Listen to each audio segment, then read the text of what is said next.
Hello everyone. ఈరోజు మనం 6th class science నుంచి చలనం మరియు దూరాల కొలతలు అనే లెసన్ నుంచి బిట్స్ ఎలా వస్తాయనేది చూద్దాము. అలాగే దీనికి సంబంధించి 7th క్లాస్ 8th క్లాస్లో కంటిన్యూషన్ లెసన్స్ ఉన్నాయి చలనం మీద, అలానే దూరం, కాలం, గమనం, ఇవన్నీ కూడా దీనికి కంటిన్యూషన్ అయిన లెసన్స్ అన్నమాట. సో దానికి సంబంధించి కూడా నెక్స్ట్ క్లాసెస్లో చూసుకుందాం. సో ఇది న్యూ టెక్స్ట్ బుక్ నుంచి తీసుకున్న లెసన్ అండి, ఓకేనా. ఓల్డ్ టెక్స్ట్ బుక్ కాదు, న్యూ టెక్స్ట్ బుక్ నుంచి తీసుకున్న లెసన్స్. పేజ్ నెంబర్తో సహా ఏ బిట్ ఏ పేజ్లో ఉందని కూడా మనకి ఇక్కడ ఇవ్వడం జరిగింది. కాబట్టి మనం ఇప్పుడు ఒకసారి చూసుకుందాం. సో ఫస్ట్ బిట్ ఏంటంటే, ఒక కొలత యొక్క ఫలితం ఎన్ని భాగాలుగా వ్యక్తీకరించబడుతుంది. ఒక కొలత యొక్క ఫలితం అనేది ఎప్పుడు కూడా 2 భాగాలుగా వ్యక్తీకరించండి. ఒకటి ఏంటంటే నంబరు, ఇంకొకటి ఏంటంటే దానికి సంబంధించిన యూనిట్. ఫర్ ఎగ్జాంపుల్ 12 సెంటీమీటర్స్ అన్నాం అనుకో, 12 అనేది నంబరు, సెంటీమీటర్ అనేది దానికి సంబంధించిన యూనిట్. సో ఒక కొలత యొక్క ఫలితం అనేది 2 భాగాలుగా వ్యక్తీకరించబడుతుంది. తెలియని పరిమాణాన్ని తెలిసిన పరిమాణాలతో పోల్చడాన్ని ఏమంటారు? ఎప్పుడు కూడా తెలియని పరిమాణాన్ని తెలిసిన పరిమాణంతో పోల్చడాన్ని కొలత అంటారు, కొలవడం అంటారు. ప్రాచీన కాలంలో వీటిని సాధారణంగా కొలతల యొక్క వివిధ ప్రమాణాలుగా ఉపయోగించారు. పాదాన్ని పొడవుకి, వేలును వెడల్పుకి, అడుగును దూరానికి ఉపయోగించారు. సో పైవన్నీ కూడా కరెక్ట్. 1790 సంవత్సరంలో ఏ దేశస్థులు మెట్రిక్ వ్యవస్థ అని పిలువబడే ఒక ప్రామాణిక కొలత ప్రమాణమును సృష్టించారు? మెట్రిక్ వ్యవస్థను కనిపెట్టింది ఫ్రెంచ్ వాళ్ళు, అంటే ఫ్రాన్స్. మీటర్ అనున్నది దేని యొక్క ఎస్ఐ ప్రమాణం? మీటర్ అనున్నది పొడవు యొక్క ఎస్ఐ ప్రమాణం. వక్రరేఖ యొక్క పొడవును దేని ద్వారా కొలుస్తాం? వక్రరేఖ యొక్క పొడవును ఇప్పుడు ఇలా ఉంది, దీని పొడవును కొనుక్కోవాలంటే ఎలాగా? సో దారం పెట్టి దాని గుండా కొలుస్తాం, కాబట్టి దారం అనేది కరెక్ట్ ఆన్సర్. ఒక వ్యక్తి ఎత్తు 1.65 మీటర్స్, దీనిని సెంటీమీటర్లోకి మార్చండి అన్నారు. ఆన్సర్ మీరు కామెంట్ చేయండి. వస్తువులన్నీ సరళ రేఖ వెంబడి కదులుతున్న చలనాన్ని డాష్ అంటారు.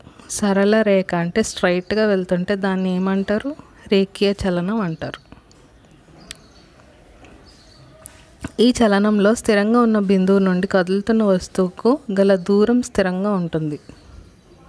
ఏ చలనంలో అంటే కనుక వృత్తాకార చలనంలో. కొంత సమయం తర్వాత తనంతట తాను పునరావృతమయ్యే చలనాన్ని, సో మళ్ళీ ఇక్కడి నుంచి ఇక్కడికి వెళ్ళి మళ్ళీ వెనక్కి వస్తుంది అంటే అది డోలన చలనం, ఆసిలేటరీ. ఈ క్రింది వాక్యాలను పరిశీలించి సరైనది గుర్తించము. ప్రాచీన భారతదేశంలో చిన్న పొడవుల కొలతలను అంగుళాలు అంటే వేలు లేదా పిడికిళ్ళను ఉపయోగించేవారు అనేది కరెక్ట్. నేటికి మన దేశంలో పూలదండలను పొడవును చేతి మూరను ఉపయోగించి కొలుస్తారు, కరెక్ట్. సో 2 కూడా కరెక్ట్. క్రింది వాటిని పరిశీలించండి. ప్రతి మీటర్ 100 సమభాగాలుగా విభజింపబడింది. 1 మీటర్ ఈజ్ ఈక్వల్ టు ఎంత? 100 మీటర్స్ కదా.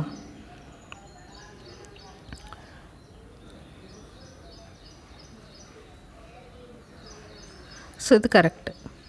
ఈ సమభాగాన్ని సెంటీమీటర్ అని పిలుస్తారు.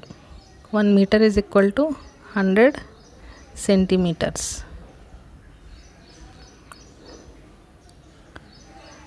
కరెక్ట్. ప్రతి సెంటీమీటర్లో 10 సమాన భాగాలు గల మిల్లీమీటర్ ఉంటుంది. 1 centimetre is equal to 10 millimetres. So 3 కూడా కరెక్ట్. రాధా ఇంటికి మరియు ఆమె పాఠశాలకు మధ్య దూరం 3250 మీటర్లు. ఈ దూరాన్ని కిలోమీటర్లలో వ్యక్తపరచండి. సో మన ఆన్సర్ ఏమవుతుంది? 3.25 కిలోమీటర్స్ అవుతుంది.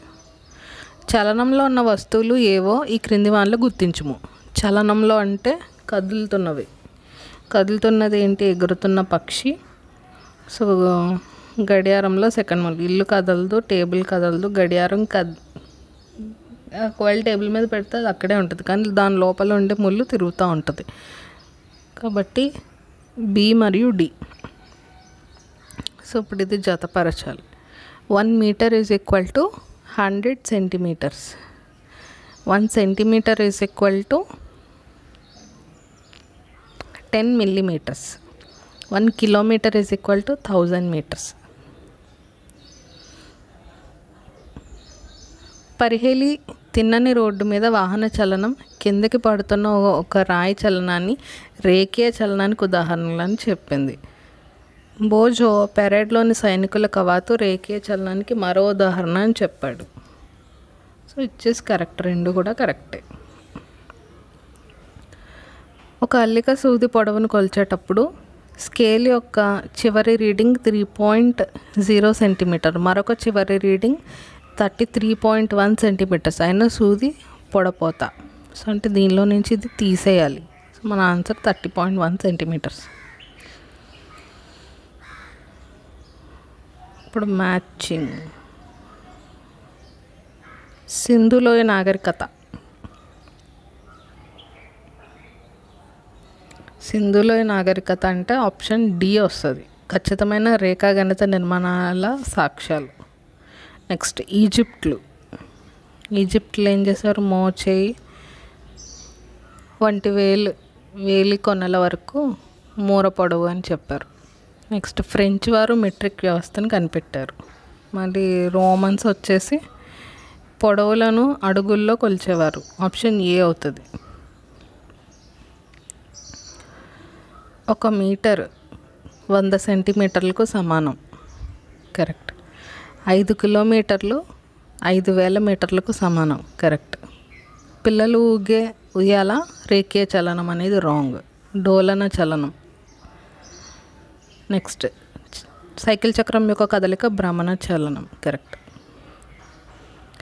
క్రింది వాక్యాలను పరిశీలించి. విద్యుత్ ఫ్యాన్ యొక్క బ్లేడ్ లేదా గడియారపు ముళ్ళుపై గుర్తించబడిన ఒక బిందువు యొక్క చలనాలు వృత్తాకార చలనాలకి ఉదాహరణలు. కరెక్ట్. ఫ్యాన్ రెక్కలు లేదా గడియారం ముళ్ళు మీద ఏ ప్రదేశంలోనైనా ఒక బిందువును గుర్తిస్తే ఆ గుర్తించిన బిందువు నుండి తిరుగుతున్న ఫ్యాన్ లేదా గడియారం మధ్య బిందువును దూరం ఒకేలా ఉంటుంది. కరెక్ట్. నెక్స్ట్ ఫ్యాన్ లేదా గడియారం తమ్మంతట తాము ఒక చోట నుండి మరొక చోటికి కదలడం లేదు, కానీ ఫ్యాన్ రెక్కలు గడియారం ముళ్ళు తిరుగుతున్నాయి. కరెక్ట్. సో పైవన్నీ కూడా సరైనవే. ఆవర్తన చలనం అన్నా డోలన చలనం అన్నా ఒకటే. సో ఆవర్తన చలనానికి సంబంధించి సరైన వాక్యాలు ఈ క్రింది వాటిలో గుర్తించండి అన్నారు. లోలకం అనేది అంటే పెండ్యులం. లోలకం అనేది ఆవర్తన చలనానికి ఒక ఉదాహరణ. కరెక్ట్. ఆవర్తన చలనంలో వస్తువు యొక్క చలనం నిర్ణీత సమయంలో పునరావృతం అవుతుంది. కరెక్ట్. ముందుకు వెనుకకు కదులుతున్న చెట్టుకొమ్మ మీద పిల్లల చలనం, గిటార్ యొక్క తీగలు, వాయించబడుతున్న తబలా, కుట్టు మిషన్, అది పట్టు మిషన్ కాదు, కుట్టు మిషన్ యొక్క సూదుల చలనాలు డోలన చలనానికి ఉదాహరణలు. కరెక్ట్. సో అన్నీ కూడా కరెక్టే. ఇవన్నీ బిట్స్ ఎలా ఆడుతున్నారు. ఇప్పుడు ఇది 6th క్లాస్ సైన్స్ కదా. నెక్స్ట్ 7th క్లాస్ సైన్స్లో చలనం మీద చలనం రకాలు ఇవన్నీ కూడా ఉంటాయి. సో అవి కూడా చూసుకుందాం. Thank you.